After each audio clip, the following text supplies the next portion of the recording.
Welcome to Caricomp Insider, where high-tech facial recognition meets real-world intelligence.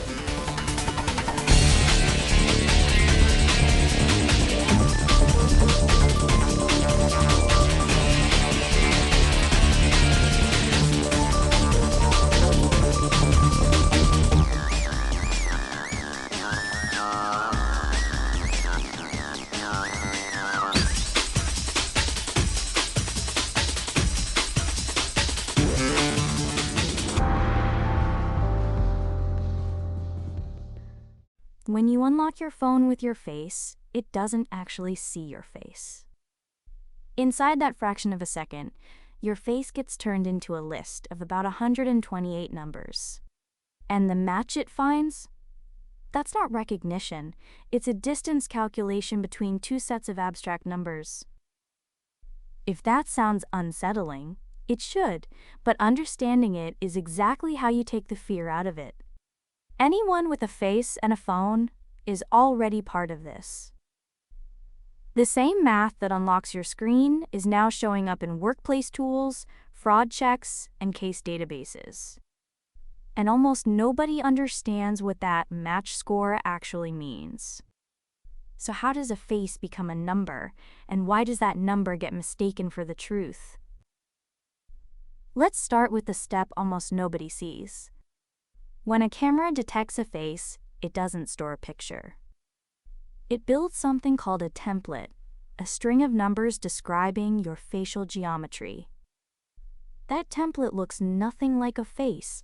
It's pure math. But before it can do that, the system has to straighten you out. It aligns your face to a standard position to cancel out tilt and angle. If your head's turned or the lighting's bad, that alignment breaks. And a broken alignment means the numbers come out wrong from the very start. So, picture a detective trying to identify someone using only measurements. Eye spacing, nose bridge width, jawline angle. Two people with similar measurements would look close on paper, but they still aren't the same person. Biometric AI does exactly this, except with 128 measurements instead of 5. Now comes the part that changes everything. To compare two faces, the system measures the distance between their two number sets. The closer those numbers sit together, the stronger the match. But that distance isn't measured in inches or feet. It's distance in an abstract mathematical space, completely invisible to us. That distance gets turned into a score. Sometimes a percentage, sometimes a number between 0 and 1.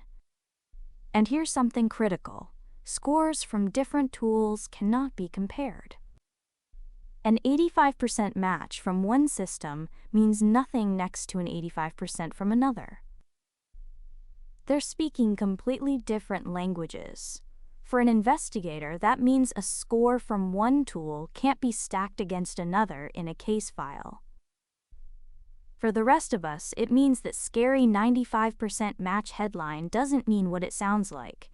And speed fools us too. According to the technical research, a face match can finish in about 0.2 of a second. But fast doesn't mean accurate. A lightning-quick match on a blurry, badly lit photo is still a weak match. So why do we trust these scores so easily?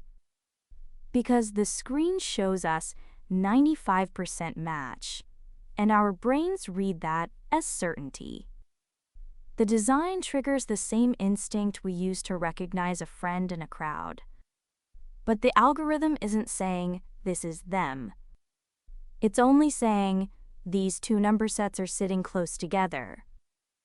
According to NIST benchmarks, that accuracy holds up beautifully for clean, front-facing photos, but tilt the head past about 15 degrees or drop the lighting and reliability falls off fast. So here's the thing that flips the whole picture.